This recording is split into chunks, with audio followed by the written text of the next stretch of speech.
Mark எழுதின சுவிசேஷம் 16ஆம் அதிகாரம் 6ஆம் வசனத்தை வாசிக்க கேட்போம். அவன் அவர்களை நோக்கி பயப்படாதிருங்கள், சிலுவையில் அறையப்பட்ட நசரேயனாகிய இயேசுவை தேடுகிறீர்கள். அவர் உயிர்த்தெழுந்தார். அவர் இங்கே இல்லை. இதோ அவரை வைத்த இடம். அடுத்த வசனம், நீங்கள் அவருடைய சீஷரிடத்திற்கும்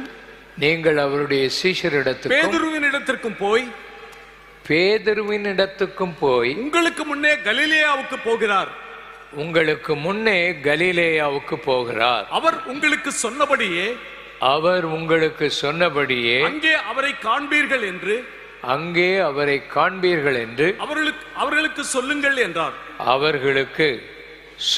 என்றார். இயேசுவை வெள்ளிக்கிழமை சிலுவையில் அறைந்தார்கள். சனிக்கிழமை ஒரு பயங்கரமான ஒரு நாள் அவரை பின்பற்றினவர்களுக்கு. மற்றவர்களுக்கு வாழ்வு அளித்தேன் என்று சொன்னவர், மற்றவர்களை சுகமாக்கினவர், மற்றவர்களுக்கு விடுதலை அளித்தவரை பிடித்து அடித்து அவரை கல்லறையில் அடக்கம் பண்ணி வைத்து விட்டார்கள். அவரை பின்பற்றின சீஷர்களும் அவர் சொன்னதை நம்பவே இல்லை, அவர் உயிரோடு எழும்புவார் என்று. 3 ஆண்டு காலம் இயேசு அவர்களோடு இருந்து சொன்னதை அவர்களுக்கு விசுவாசிக்கிறதுக்கு இருதயம் இல்லை.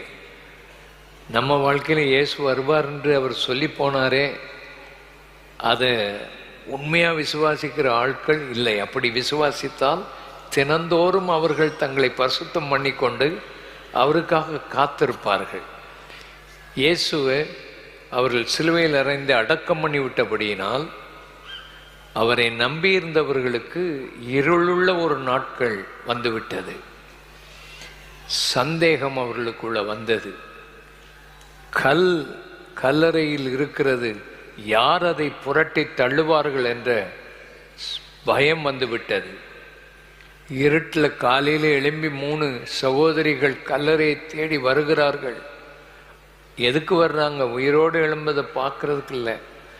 அவருக்கு இன்னும் தூபங்கள் வர்க்கங்களை போட்டு அந்த அடக்கத்துக்கு அவர்கள் பிந்திவிட்டார்கள். ஆகையினாலே அவர்கள் அதை செய்வதற்கு வேதனையோடு வருகிறார்கள். அங்கே வந்து பார்த்தால் ரோம போர் சேவர்கள் செத்தவர்களைப் போல விழுந்து கிடக்கிறார்கள்.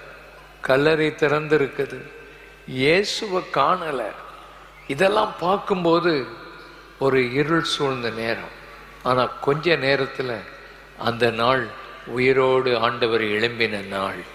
உன் வாழ்க்கையிலையும் சில நேரத்தில் இருள் சூழ்ந்த நேரங்கள், என்னதான் நடக்க போகுது என்று தெரியாத சூழ்நிலையில் ஒரு நிமிஷத்தில் ஆண்டவர் உன் நாளை மாற்றி போடுவார். எத்தனை பேர் விசுவாசிக்கிறீங்க? நீ எதிர்பார்க்கிறதுக்கு மேலே உன் ஆண்டவர் கிரியை செய்கிற வல்லமை உள்ள தேவன். எத்தனை பேர் அதை விசுவாசிக்கிறீங்க? ஆமென். இந்த கட்டடம் கட்டி வரும்போது, இந்த இடங்களை வாங்கி வரும்போது என்னதான் நடக்கும், எப்படி தான் நம்ம இதை செய்ய முடியும் என்று நாம் சிந்தித்த இருளுள்ள நாட்கள் உண்டு. அல்லேலூயா. ஆனால் நிறைய பேர் உட்கார்ந்து விசேஷமாக ஊழியக்காரர்கள், மற்ற சபைகளை சேர்ந்தவங்க, தெரியாமல் ஒரு இடத்த போய் வாங்கிட்டார். அதில் அவர் கட்டடம் கட்ட போகிறதும் இல்லை, அந்த சபைகள் அங்கே நடக்க போகிறதும் இல்லைன்னு சொல்லி அவர்கள் எண்ணிக்கொண்டிருந்தார்கள். நாமும் எண்ண வேண்டிய நிலை வந்தது. ஆனால் ஒரு நாள் அக்டோபர் 12ஆம் தேதி அது எல்லாத்தையும் ஆண்டவர் மாற்றி போட்டார். ஒரு நாள் ஆண்டவர் வைத்திருக்கிறார், அது உயிர்த்தெழுதலின் நாள். அந்த மரணத்தின் வேதனைகள் மறந்து ஆண்டவர் நம்மை ஆசீர்வதிக்கிற ஒரு நாள்.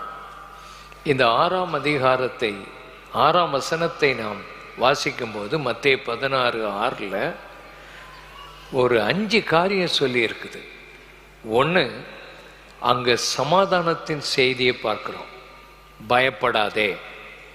இரண்டாவது, அவர் உயிர்த்தெழுந்தார், அவருடைய வல்லமையின் செய்தி. உயிரோடு எழும்பினது அவருடைய வல்லமையினால் அவர் எழும்பினார். மூன்றாவது, அவர் இங்கே இல்லை. நீங்க மரித்தவரிடத்தில் தேடிக்கொண்டிருக்கிறீர்கள், அவர் இங்கே இல்லை. அவர் உங்களுக்காக பிதாவினிடத்துக்கு போவதற்கு ஆயத்தமாகிவிட்டார். அடுத்தபடியாக அவரை நீங்கள் காண்பீர்கள், அவரை நீங்கள் காண்பீர்கள், கண்டிப்பா அவரை நீங்கள் பார்ப்பீர்கள். ஐந்தாவது, அவர் உங்களை ஆறுதல் படுத்துகிற தேவனாக உயிரோடு எழும்பி இருக்கிறார். முதலாவது 6ஆம் வசனத்தின் முதல் பகுதியை வாசியுங்கள். அவன் அவர்களை நோக்கி பயப்படாதிருங்கள். அவன் தூதன் அவர்களை நோக்கி பயப்படாதிருங்கள் என்று சொன்னான். அது ஒரு சமாதானத்தின் வார்த்தை. கடல் கொந்தளிக்கிறது, காற்றடிக்கிறது, படகுக்குள்ள தண்ணீர் வந்து விட்டது, இயேசு தூங்கி கொண்டிருக்கிறார். எழும்பின உடனே அவங்கள பார்த்து பயப்படாதீர்கள், ஏன் சந்தேகப்படுகிறீர்கள், பயப்படாதிருங்கள். அது ஒரு சமாதானத்தின் வார்த்தை. இந்த சீஷர்கள் எல்லாம் பயந்து கொண்டிருந்த அந்த நேரம். எப்பொழுதுமே தூதன் வந்தால் இந்த வார்த்தை தான் சொல்லுகிறான். மரியாள், அவளை முதலாவது தூதன் சந்தித்து, நீ ஒரு கன்னி, உன் வயிற்றில் பரிசுத்த ஆவியானவர்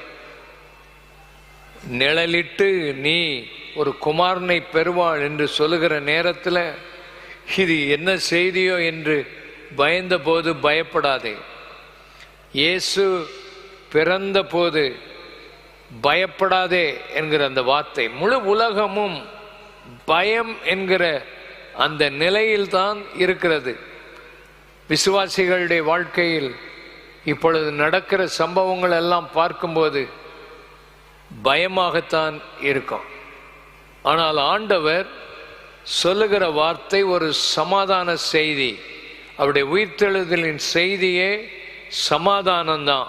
உன் ஆண்டவர் உயிரோடு கூட இருக்கிறார்.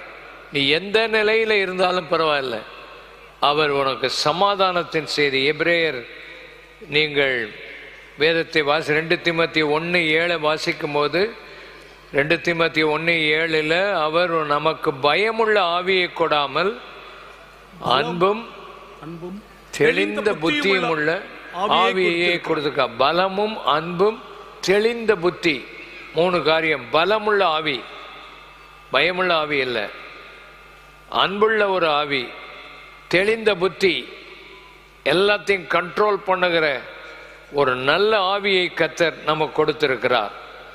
இரண்டாவது, அந்த 6ஆம் வசனத்தில் அடுத்த பகுதி, அவர் உயிரோடு எழும்பினார்.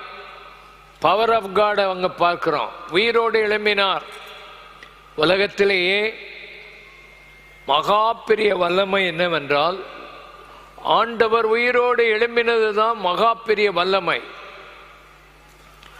இந்த வல்லமையை நாம் இந்த நாளில் அடைய வேண்டும். இதை அடைவதற்குத்தான் எபேசியர் 1ஆம் அதிகாரம் 19ஆம் வசனம் என்ன சொல்லுகிறது வாசிப்போம். தாம் கிறிஸ்துவை மரித்தோரிலிருந்து எழுப்பி, தாம் கிறிஸ்துவை மரித்தோரிலிருந்து எழுப்பி அவரிடத்தில் நடப்பித்த தமது பலத்த சத்துவத்தின் வல்லமைப்படியே, தமது பலத்த சத்துவத்தின் வல்லமையின்படியே விசுவாசிக்கிறவர்களாகிய நம்மிடத்திலே காண்பிக்கும் தம்முடைய வல்லமையை மகா மேன்மையான மகத்துவம் இன்னதென்றும் நீங்கள் அறியும்படிக்கு அவர் உங்களுக்கு பிரகாசமுள்ள மனக்கண்களை கொடுக்க வேண்டும் என்று வேண்டிக் கொள்கிறேன். மரித்தோரை, அவரை மரித்தோர்ந்து எழுப்பின மகா சத்துவத்தின் வல்லமை, கிறிஸ்துவை மரித்தோரிலிருந்து எழுப்பின அதே ஆவியானவர் உங்களுக்கு உள்ளே வாசமாயிருக்கிறார். அந்த உயிர்த்தெழுதலின் வல்லமை, கிறிஸ்துவை மரித்தோர்ந்து எழுப்பின அந்த வல்லமை, அந்த மகா சத்துவத்தின் வல்லமை விசுவாசிக்கிற நமக்கு அதை தருவாராம். அந்த வல்லமை. ரெண்டு கைகளை நல்லா உயர்த்தி எல்லா இடங்களும் பின்னால முன்னால எல்லா இடங்களும் உட்கார்ந்துருக்கிற உங்களை ஆண்டவர் விசேஷமா அந்த வல்லமையினால இன்னைக்கு தொடுகிறார் என்பதை முழு இருதயத்தோடு நான் விசுவாசிக்கிறேன்.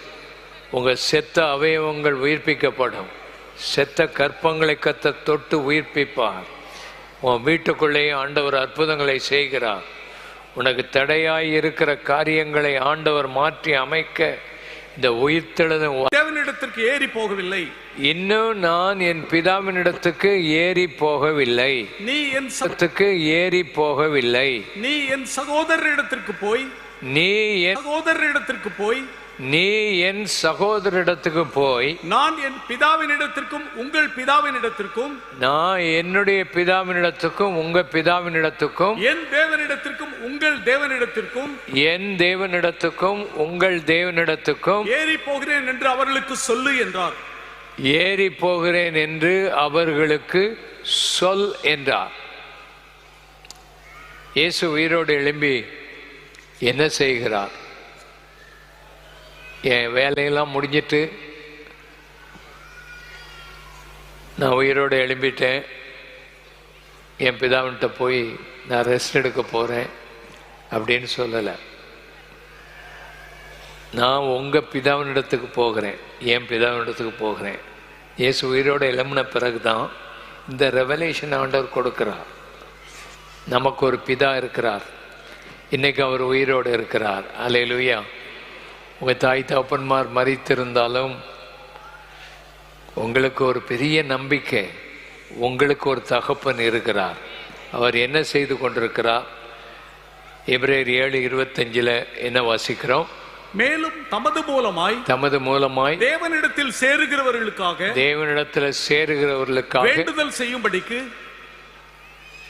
வேண்டுதல் செய்யும்படிக்கு அவர் எப்பொழுதும் உயிரோடு இருக்கிறவராகையால்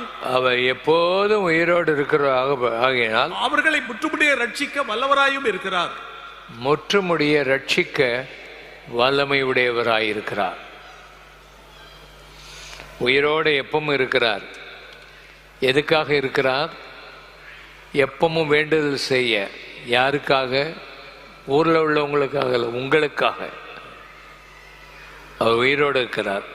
நீங்கள் ரட்சிக்கப்பட்டிருந்தா உங்களை முற்றுமுடிய ரட்சிப்பார், உங்களை பாதியில் விட மாட்டார். அதுக்கு தான் உயிரோடு இருக்கிறார். உங்களுக்கு வேண்டுதல் அவர் செய்து கொண்டே இருக்கிறார்.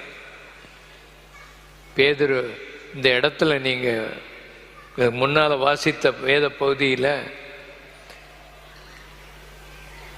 அந்த உயிர்த்தெழுதலின் செய்தியை சீஷர்களுக்கு போய் அறிவிக்க சொல்லும்போது மற்ற எந்த சீஷருடைய பேரையும் சொல்லலை. பேதுருவிடத்தில் போய் சொல்லுங்கள். ஏன்னா அவன் தான் மறுதளிச்சு சோர்ந்து போய் இருக்கிறான். அவன் திரும்ப ஊழியத்துக்கு வரணும்னு எண்ணமே இல்லை. அதனால்தான் பர்டிகுலராக அன்னைக்கே சொன்னார், பிசாசு ஒன்று சொலவில் புடைக்கிறது மாதிரி என்கிட்ட வேண்டி கொண்டான், ஆனால் நானும் உனக்காக வேண்டுதல் செய்கிறேன்.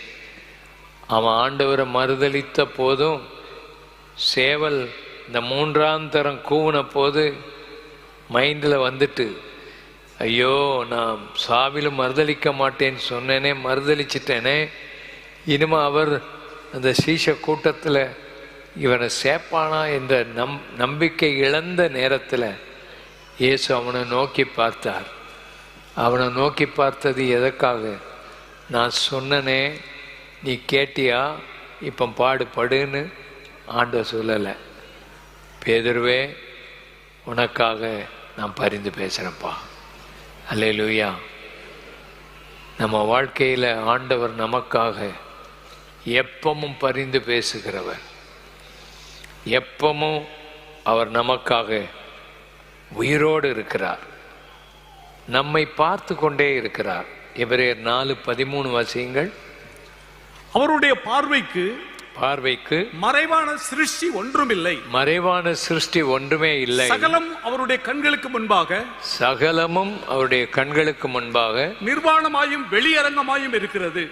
நிர்வாணமா இருக்குது, வெளியரங்கமா இருக்குது. அவருக்கே நாம் கணக்கு ஒப்புவிக்க வேண்டும். கணக்கு ஒப்புவிக்கணும். அவர் நம்மை பார்த்து கொண்டே இருக்கிறார். எல்லாம் அவருக்கு முன்னால இருக்குது. நீங்க அவர் கண்களுக்கு முன்பாக மறைவாய் இருக்கவில்லை. நீங்கள் பாடுபட்டு சோதிக்கப்படும் போது அவர்தாமே சோதிக்கப்பட்டு பாடுபட்டதினால ஏற்ற காலத்தில் உங்களுக்கு உதவி செய்ய, சகாயம் செய்ய, அந்த கிருபையை நீங்கள் அடைய அவர் எப்பொழுதும் காத்து கொண்டே இருக்கிறார், பார்த்து கொண்டே இருக்கிறார். உங்களுக்காக வழக்காடுகிறார். 1 யோவான் 2:1 வாசிங்க. என் பிள்ளைகளே, நீங்கள் பாவம் செய்யாதபடிக்கு இவைகளை உங்களுக்கு எழுதுகிறேன். ஒருவன் பாவம் செய்வானானால், பாவம் ஒருத்தன் செய்துட்டான், நீதிபரராய் இருக்கிற இயேசு கிறிஸ்து நமக்காக பிதாவினிடத்தில் பரிந்து பேசுகிறவராய் இருக்கிறார். ஒருத்தன் பாவம் செய்துட்டான்னா அவனை இயேசு கண்டம் பண்ணி தள்ளிட மாட்டார். சாத்தான் கண்டம் பண்ணிக்கிட்டே இருப்பான். ஆனா இயேசு சொந்த இரத்தத்தை வச்சு பிதாவினிடத்தில், இவனுக்காக என் சொந்த இரத்தம் சிந்தப்பட்டிருக்குது.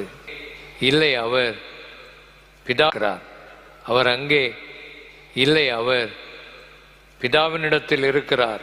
என்ன செய்கிறார்? யோவான் 14:1, உங்க இருதயம் கலங்காதிருப்பதாக. உங்களுக்காக ஒரு இடத்தை ஆயத்தம் பண்ணிக்கிட்டே இருக்கிறேன். இயேசு ஆயத்தம் பண்ணுகிற இடம் பாருங்கள். இந்த இடத்தை ஆயத்தம் பண்ண 3 வருஷத்துல நம்ம முடிச்சிட்டோம்.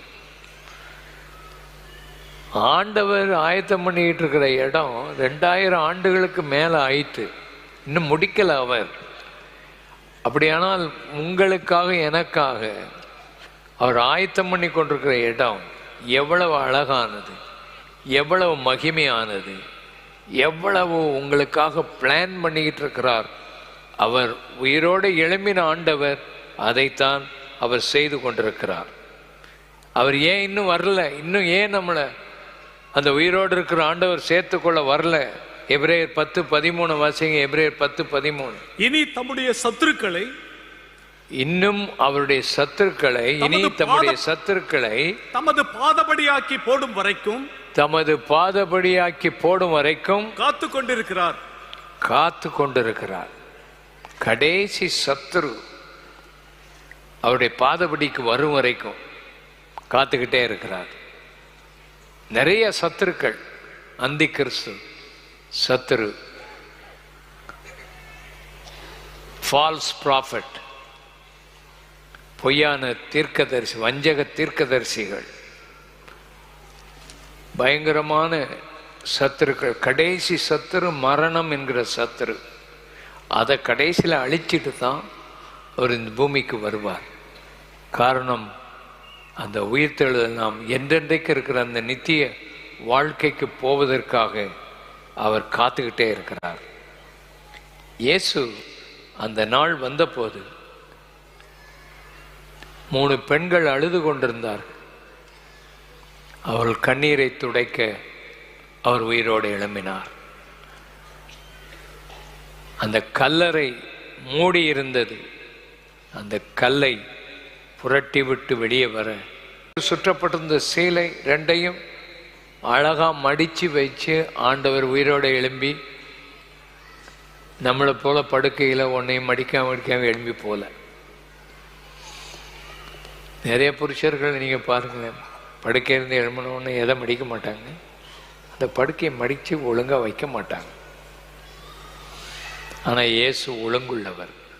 அவர் உயிரோடு எழும்பி அதை அழகாக செய்துட்டு தான் அவர் வெளியே வந்திருக்கு. அதை பார்த்தாலே ஒரு ஆறுதல் அதில் இருக்குது. அல்லேலூயா. இயேசு உயிரோடு எழும்பிட்டார்னா அதிலேயே தெரியுது. அதனால் அவர் உயிரோடு எழும்பினது அவர்களுக்கு ஆறுதல். மகதலேனா மரியாள் அழுது கொண்டே இருந்தாள். அவள் இயேசுவை கண்டவுடன் இயேசு அவளை பார்த்து, மரியாளே நீ ஏன் அழுகிறாய், ஏன் அழுகிறாய்? இதை கேட்க மாட்டாங்க நிறைய பேர். அழுகிறாய், இது ஆண்டவர் உயிரோடு எழும்பி இருக்கிறது எவ்வளவு ஆறுதல். கைகளை உயர்த்தி, ஆண்டவரே நீர் உயிரோடு எழும்பி இருக்கிறது எங்களுக்கு எவ்வளவு ஆறுதல் ஆண்டவரே. அல்லேலூயா. எல்லாரும் கைகளை உயர்த்தி, ஆண்டவர் தனிமையில் நான் நடக்கும் போதெல்லாம் ஆண்டவரே உங்கள் தோளின் மேலே என்னை சுமந்திருக்கிறீங்க.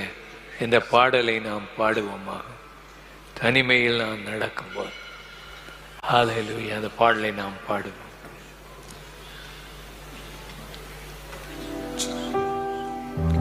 தனிமையின் பாதையில் தகப்பனே உம் தோளில் சுமந்ததை நான் மறப்பேனோ,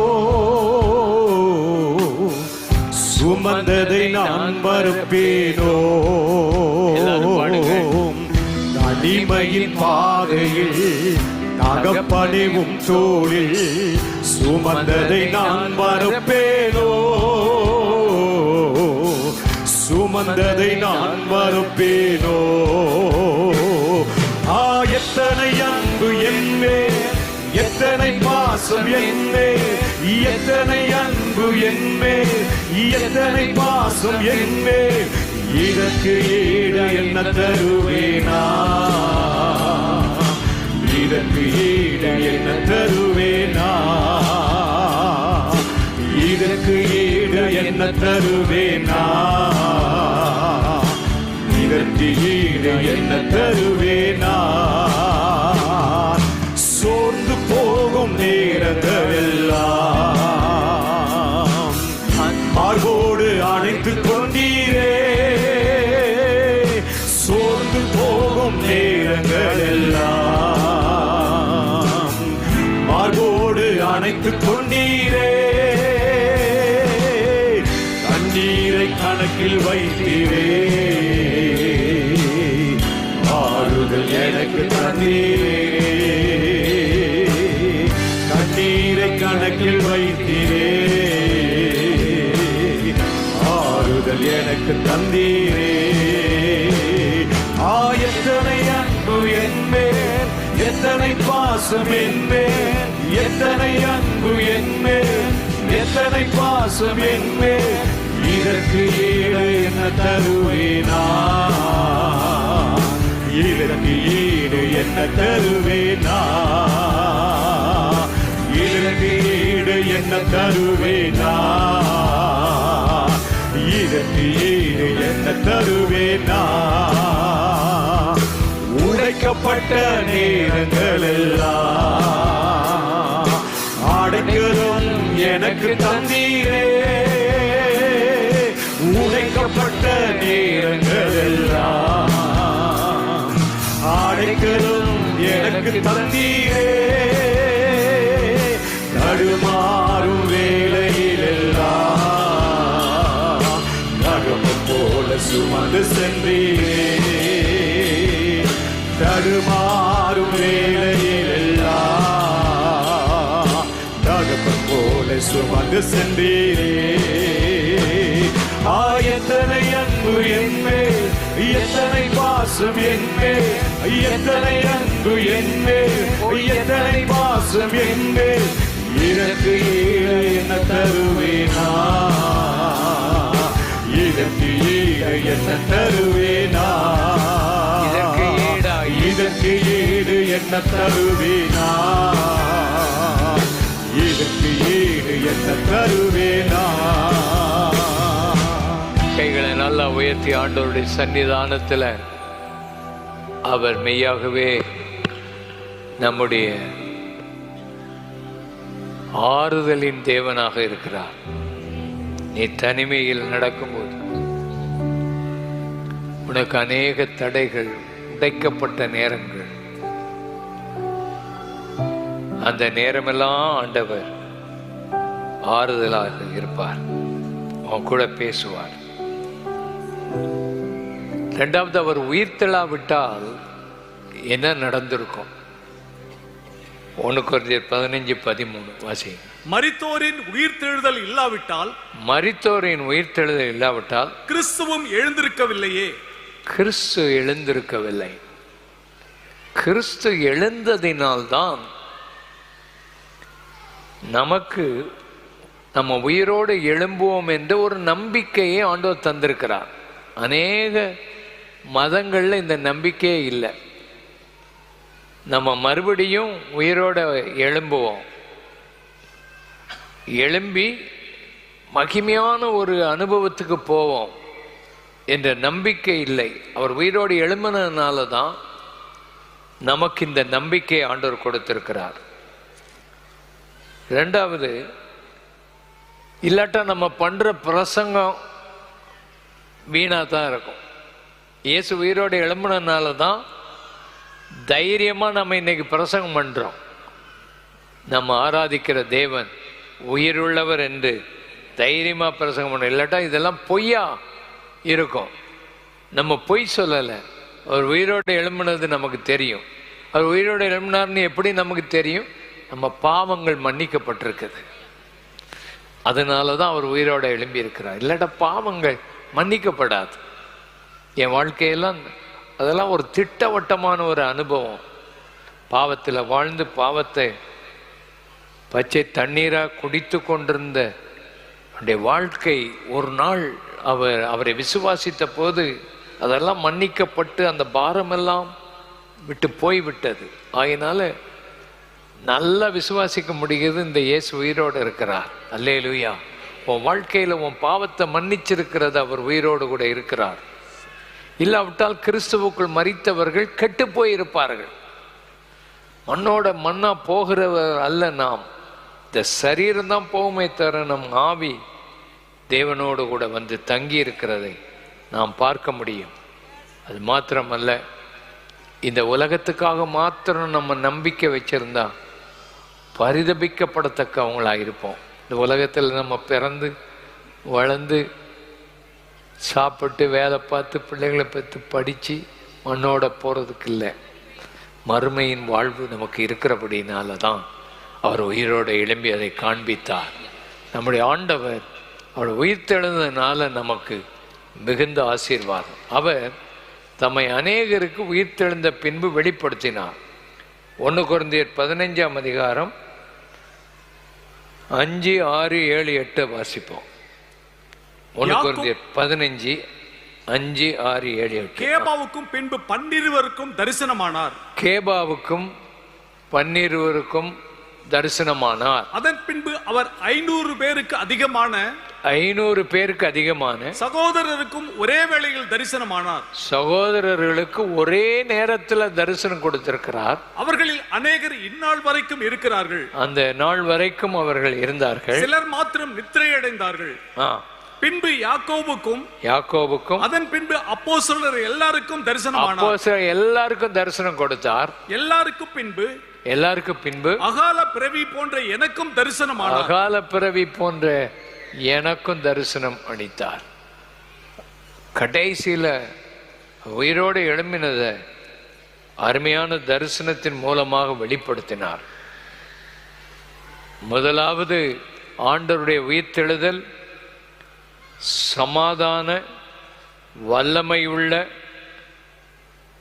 ஒரு அர்த்தமுள்ள ஒரு வாக்குத்தத்தமுள்ள ஒரு செய்தி.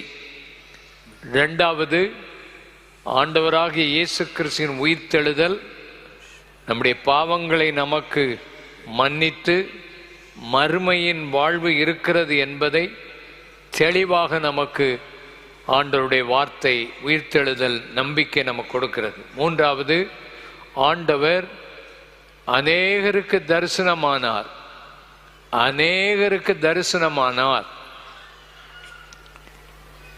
அவர் தரிசனமான சம்பவத்தை நாம் படிக்கும்போது யாருக்கு தரிசனமாகிறார்? மகதலேனா மரியாள் 7 பிசாசு பிடிச்சு பயங்கரமான வாழ்க்கை வாழ்ந்த அவளுக்கு தரிசனம் கொடுத்தார். சும்மா கொடுத்தாரா? இல்லை. அதிகாலையில் இருட்டோட எழும்பிட்டார்.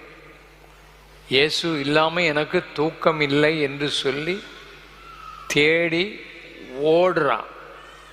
இந்த செய்தியை இயேசு அவளுக்கு தான் கொடுத்தார். இதை போய் சகோதரர்களுக்கு அறிவி என்று சொல்லி அந்த செய்தியை கொடுத்து அனுப்பினார். உயிர்த்தெழுந்த செய்தி. அது மாத்திரமல்ல, அவள் கல்லறையின் பக்கமே நின்று கொண்டிருக்கிறாள். போகல அந்த இடத்தை விட்டு. தூதர்களை பார்த்த பிறகும் போகலை. சில ஆட்கள் தூதர்களை பார்த்துட்டாங்கன்னா ஊரெல்லாம் போய் சொல்லிட்டு வருவாங்க. இவளுக்கு தூதர்களை பார்த்து அவளுக்கு அதில் திருப்தியே இல்லை, காத்து கொண்டிருக்கிறான். இயேசுவை பார்க்காம நான் போக மாட்டேன். அல்லேலூயா. இயேசுவை பார்க்கணும்.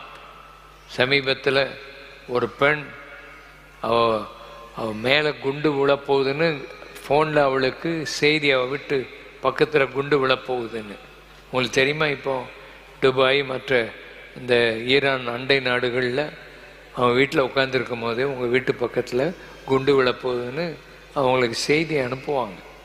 அவங்ககிட்டலாம் நான் ஃபோனில் பேசும்போது சொல்கிறாங்க, பயமாக இருக்குது, எப்போ என்ன வருமோ தெரியாது, ராத்திரியெல்லாம் குண்டு எங்கள் வீட்டுக்கு மேலோடி போயிட்டு தான் இருக்குது, எங்கள் வீட்டு பக்கத்தில் விழுறதை நாங்கள் பார்க்குறோம்.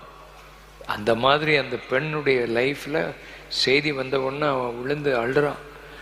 என்னை காப்பாற்ற ஒரு தெய்வம் இருந்தால் என்னை காப்பாற்றட்டும், என்னை விடுதலையாக்கணும்னு ராத்திரி எல்லாம் விடாமல் ஜெபம் பண்ணா. காலையில் இயேசு அவளுக்கு வெளிப்பட்டார்.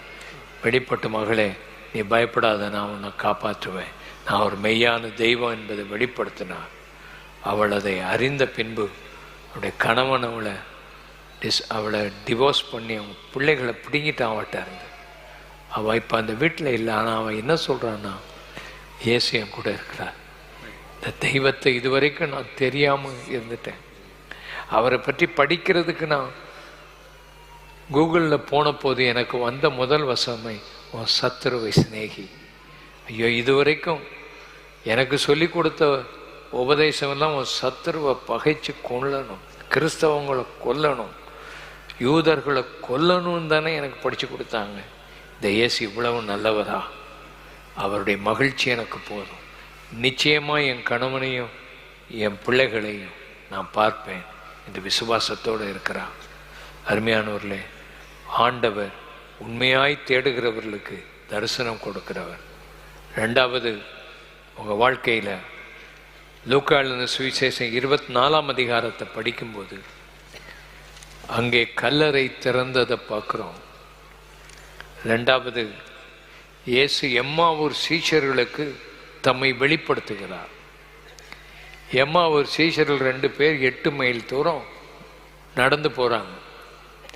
இயேசு அவர்களுக்கு தன்னை அந்நியராக காண்பித்து அவங்களுக்கு வேத வசனங்களையெல்லாம் விளக்கி காண்பிக்கிறார். ஒரு 3 மணி நேரம் ஆகும் 8 மைல் அந்த நடந்து போக.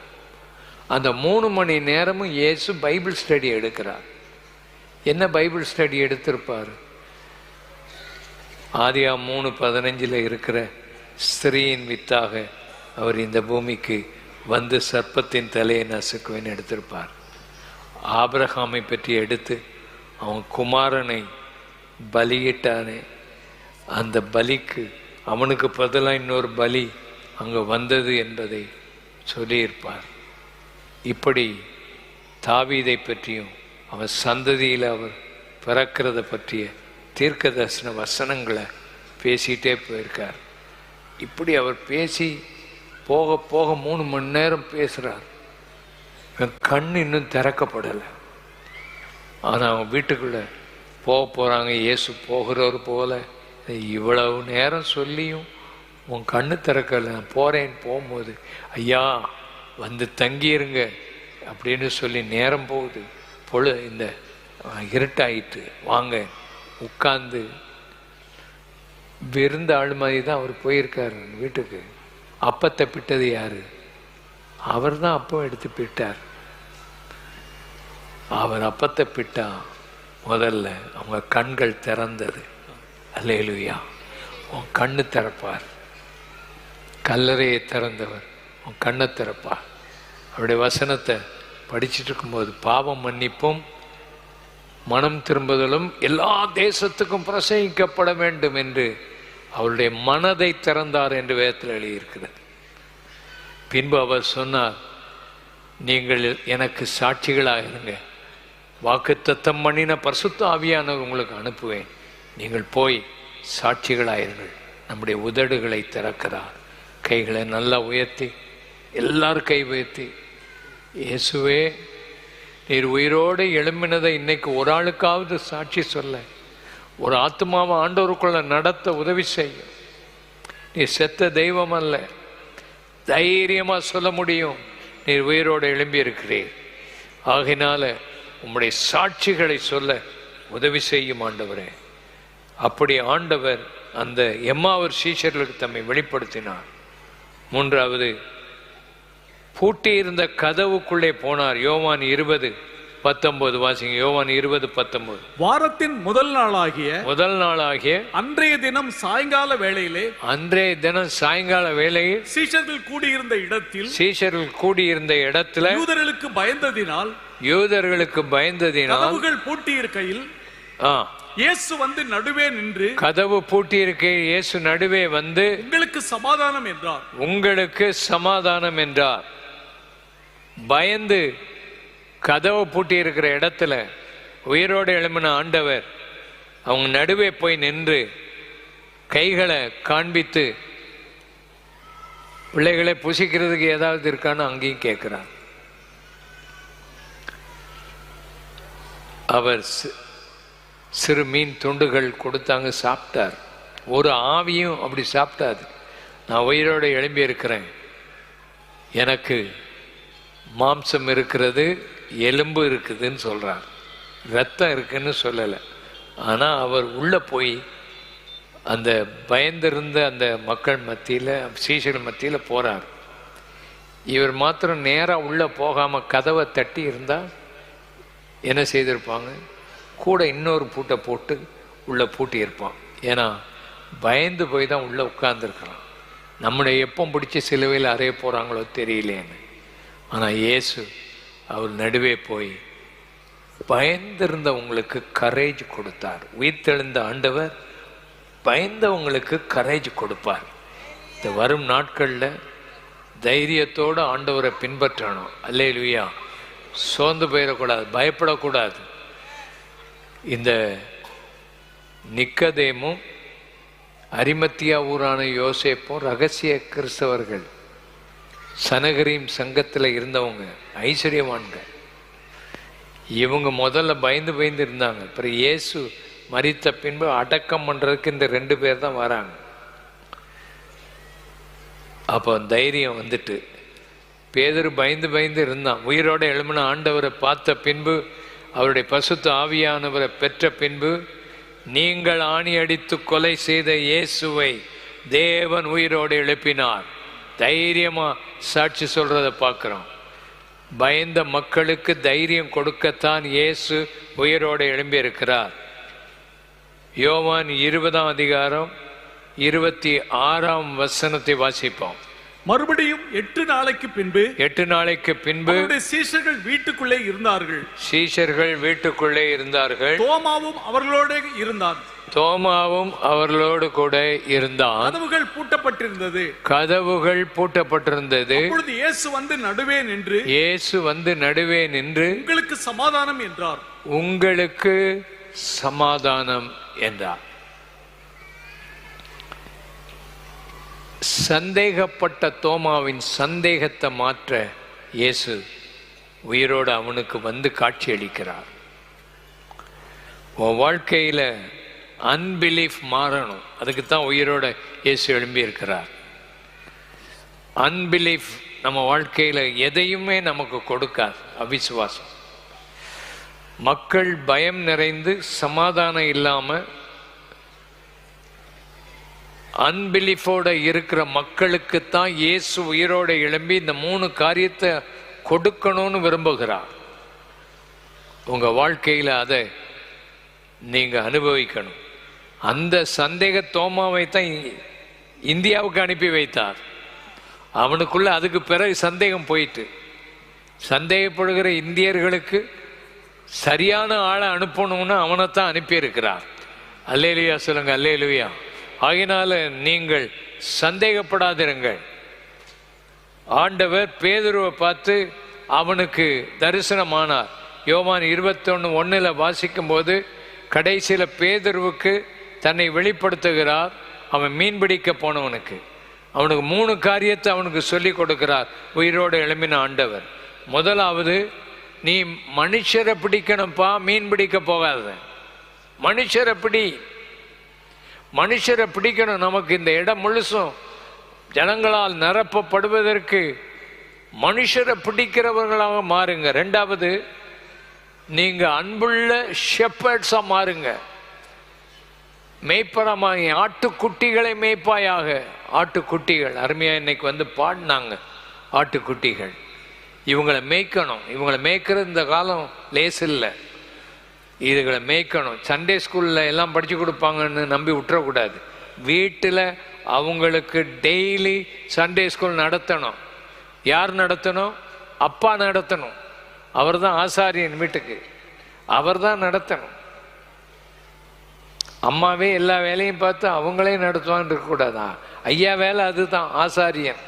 வீட்டுக்கு ஆசாரியன் அவர் தான். ஜெபம் நடத்தணும். வீட்டில் குடும்ப ஜெபம் யார் நடத்துவா? வீட்டில் இருக்க ஐயா தான் நடத்தணும். அவர் தான் ஆசாரியர். இது வரைக்கும் நடத்தாமல் இருந்தால் கொஞ்சம் மனம் திரும்பி நடத்துங்க. இயேசு சொல்கிறான், என் ஆட்டுக்குட்டிகளை மேய்ப்பாயாக. அன்போடு நீ மேய்க்கணும். கடைசியில் ஆண்டவர் சொல்றாரு, என்னை பின்பற்றி வா, என்னை பின்பற்றி வா. டிசைப்பிள் ஆகிறதுக்கு இயேசுவை பின்பற்றி வா, என்ன பின்பற்றி வா. பேதுருவை பார்த்து சொல்றாரு. பேதுரு பின்னால திரும்பி பார்த்து, அவன் காரியம் என்ன, அவன் காரியம் அவன் பார்த்துக்கிடுவான், நீ என்ன செய்து வா, பின்பற்றி வா. அடுத்த ஆளை பார்த்து பேசி பார்த்துக்கிட்டு இருக்காத, நீ இயேசுவை பின்பற்றியா. அவங்கெல்லாம் அப்படி இவங்கெல்லாம் இப்படின்னு சொல்றதுக்கல்ல, நீ இயேசுவை பின்பற்று. கர்த்தர் உன்னை ஆசீர்வதிப்பா. கண்களை மூடி நல்ல ஜெபம் பண்ணுவோம். ஆண்டவர் சமூகத்தில் ஆண்டவருடைய வார்த்தை உனக்கு சமாதான செய்தி, உனக்கு வல்லமையுள்ள ஒரு உயிர்த்தெழுதின் செய்தி. அவர் உனக்காக பல காரியங்களை பரலோகத்தில் செய்து கொண்டிருக்கிறார். அவரை நீங்கள் காண்பீர்கள். நம்ம ஒரு நாள் அவரை நிச்சயம் பார்ப்போம். அவர் உயிரோடு எழும்பினது அது நிச்சயமா நமக்கு தெரியும். அவர் உயிரோட எழும்பலன்னா நம்ம பிரசங்கம், நம்ம விசுவாசம், நம்ம அவரை பற்றி சாட்சி சொல்றது எல்லாமே வீணா போயிடும். அவர் உயிரோட எழும்பினார். அவர் பிரமிக்கத்தக்கதான உயிர்த்தெழுதலின் தரிசனத்தை ஏராளமான மக்களுக்கு கொடுத்து, அன்பினால் அவரை தேடுகிறவர்களுக்கு வெளிப்படுத்தி, பயந்தவர்களுக்கு தைரியம் கொடுத்து, சந்தேகப்படுகிறவர்களுக்கு நம்பிக்கையை கொடுத்து, பின்வாங்கி போன அவர்களுக்கு தரிசனம் கொடுத்து, அவர்களை அன்போடு அவர்களுடைய ஊழியத்தை அவர்களுக்கு கற்றுக் கொடுத்து அவர் விட்டு சென்றார். நேற்றும் இன்றும் என்று மாறாத இந்த ஆண்டவர் வாழ்க்கையை சந்திப்பாராக.